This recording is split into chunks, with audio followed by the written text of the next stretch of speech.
L'Office de tourisme du pays de Luçon et de la Mer tenait son assemblée générale ce lundi.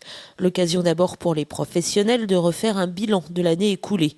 Dans le secteur, on l'attendait catastrophique après le drame de Xynthia, mais finalement 2010 restera un bon cru pour le nombre de visiteurs accueillis à l'office et aux différentes visites. Fréquentation à la hausse donc, mais qui ne s'est pas forcément traduite par un chiffre d'affaires meilleur chez les hébergeurs ou les commerçants.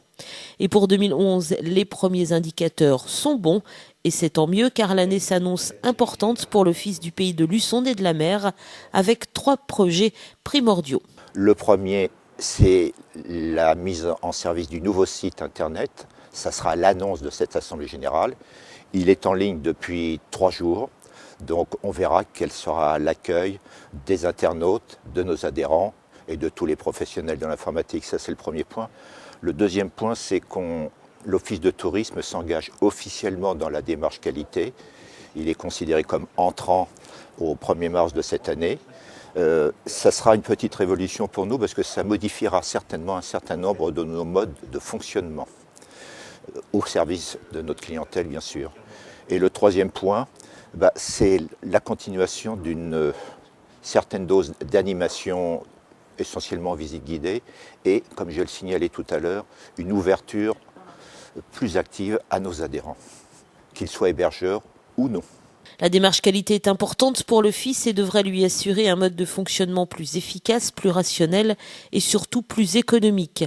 Indispensable quand on sait que le touriste est non seulement de plus en plus exigeant, mais qu'il a surtout de nouvelles habitudes. Ce sont des visiteurs qui sont de plus en plus nomades, c'est-à-dire que leurs séjours sont moins longs, mais plus fréquents.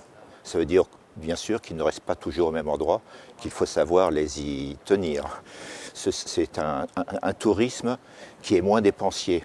Il fait plus attention à la gestion de son budget, et tout simplement parce que d'une part, il est plus nomade, donc il se déplace plus souvent, et d'autre part, il va directement au but qui l'intéresse. Je dirais qu'il élimine les dépenses un peu qui étaient considérées autrefois comme superfétatoires. Il va à l'essentiel.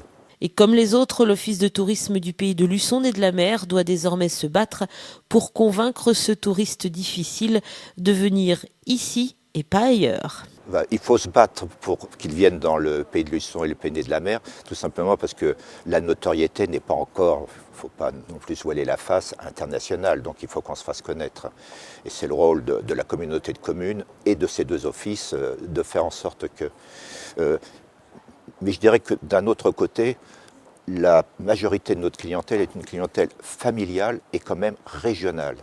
Donc il faut se battre, mais c'est une bataille que nous considérons presque comme gagnée d'avance, pour maintenir nos parts de marché, si je parle comme des économistes, à l'égard de cette clientèle régionale.